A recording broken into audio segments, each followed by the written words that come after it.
This year I said no to burnout and yes to self-care. I quit teaching to focus on myself and to pour into myself. One of the biggest questions I always get is, what are you doing now? So today's video discusses a life update as well as other career paths for those who are considering transitioning out of the classroom. Let's get into it.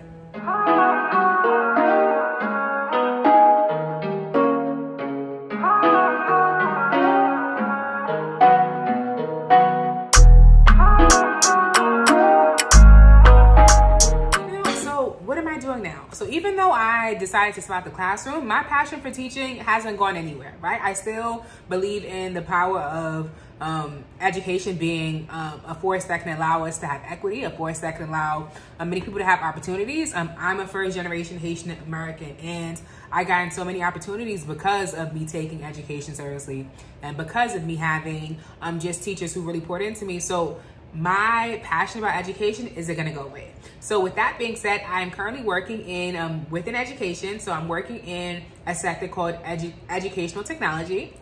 So educational technology, if you think about it, there's so many different like softwares and programs that students use, whether it's like tests at the beginning of the year to take diagnostic data, whether it's like books that they read online. So all this is software, right? And so Edtech is part of technology that is associated with the things that kids are doing in the classroom. So I'm currently working in the Edtech space, and I'm currently working as a professional learning consultant. So I'm someone, just how we always say, students always need to know how to be taught certain things. We have to teach them things before we can expect them to meet the expectation. And the same thing happens with software. Any new software, whether it's iReady, Star Learning, map data, all these different tests, like teachers also need to learn how to use it, right? So part of my role is really helping teachers learn how to use a new curriculum, as well as just helping them troubleshoot issues as they are implementing it during their first year of use. So that's really what I do. I think something that's really exciting about this role is that I'm still using all the experience that I gained in my last 11 years of teaching to help support teachers, right? I'm still using all the different things, the different levels of expertise I have to help teachers. And I'm also collaborating with different people in different schools. So I think it's like this, it's always something new every day. And so I'm still able to work in education. I'm still able to work with teachers, to work with admin, and it feels very rewarding. It's definitely something new, and it always feels great to know that like I'm helping other people get a better handle on like a new curriculum or new content. But I heard you. I heard that you want to know what are some other possibilities if you are a teacher who's considering leaving the classroom. All right, so I'm going to start off with some popular sectors that might interest you if you're someone who's leaving the classroom. And also just it'll be easier for you to transition into these sectors because you have different skill sets already that you'll need for the sector. So the first one is educational technology. I mentioned it earlier. This is what I'm currently in. Educational technology is when there are different software that is related to students, students, right? So whether it's formative assessments, summative assessments, whether it's like supplemental resources, like supplementing like reading, supplementing math interventions. There's so many different software, Lexia, iReady, Khan Academy, all these softwares that is related to student learning is educational technology.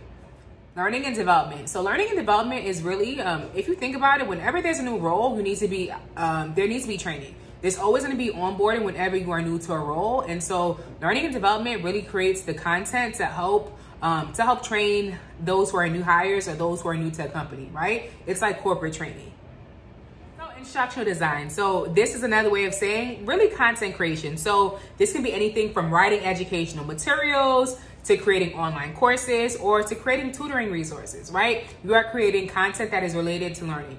And whenever we have all the content that we use, that we have access to, someone had to create it. So if you're someone who's really well versed at like the scope and sequence of things, if you're really great at like mapping things out and you've already had experience as like a lead planner, this is something that is up your alley as well. Consulting. So there are so many different ways that you can consult. Honestly, many schools like to have specialty consultants. So that can look like an early childhood education consultant, or a special education consultant, or a consultant for childhood development. A consultant is someone who has specialized expertise and is able to give teachers and admin feedback to help direct their practice and to really just help remedy any of the issues that they're currently seeing. Tutoring. You can do tutoring full time. There are so many opportunities to do tutoring. The reality is that like, regardless of like how high quality, regardless of the quality of education that your child is receiving, 9 times out of 10, they need supplemental and specialized attention to make sure that they aren't falling behind and to make sure that like any of those gaps are being addressed, right? And so tutoring is really great for this. And so there are so many different ways you can tutor. There are online tutors. There are online tutors. There are part-time tutors. There are people who do tutoring full-time. There are people who tutor those who are homeschooled. So this is a burgeoning business because a lot of parents are moving towards homeschooling and they want experienced teachers to help supplement what they're doing at home. So let's get to the nitty-gritty. What are the roles that you can actually do, right? And so I want to preface this by saying that if you're watching this, you're an educator who has put in your time. You are not a newbie to this. You're not new to this. You are true to this, okay? But when you are entering a different field, you're likely going to need to enter an entry-level position in order to just really make headway in that new sector, right? You're coming in as someone who's new, so like you do need to often enter into those entry-level positions. So this is, I'm going to discuss some of the most common roles, but this is something that I discuss in my ebook called Transitioning Out the Classroom.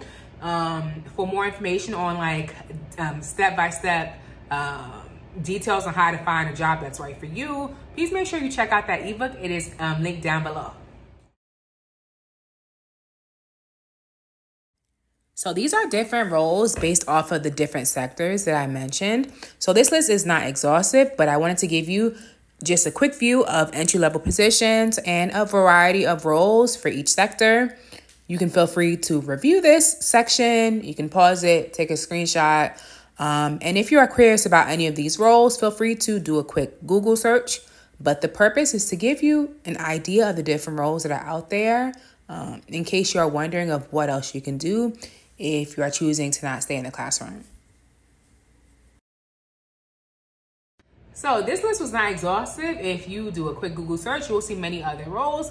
But this is just a reminder that as you are thinking of the different roles that you can do outside of teaching, it is best to really think of what roles match your skill sets that you already have. We know that this job market is very competitive, and hiring managers are taking a risk. They're taking a risk when they are hiring teachers who are out the classroom because they need to make sure that you know how to do the job, right? So in order to make sure that you know how to do the job, you should be choosing a job that is most aligned with the skills that you already have. So that was my life update. That is what I'm currently doing now, as well as different career paths if you are choosing to leave the classroom. I urge you to check out my ebook, Transitioning Out the Classroom. It includes more detailed steps as to what you can do if you're someone who's, you definitely want to leave the classroom. You might want to leave the classroom within a couple of years, or you're just not sure and you just want to weigh your options, right? If you are in any of those 3 categories, I definitely urge you to check out the book. And I also urge you to leave any questions, any comments, any reactions down below. I do not mind making any videos because I know this is a very tricky process, and knowledge is power. So feel free to comment below. I'm pretty friendly, so I will always respond to those comments. And if you stay to the end, we are already best friends. So go ahead and subscribe. All right, catch you guys next time.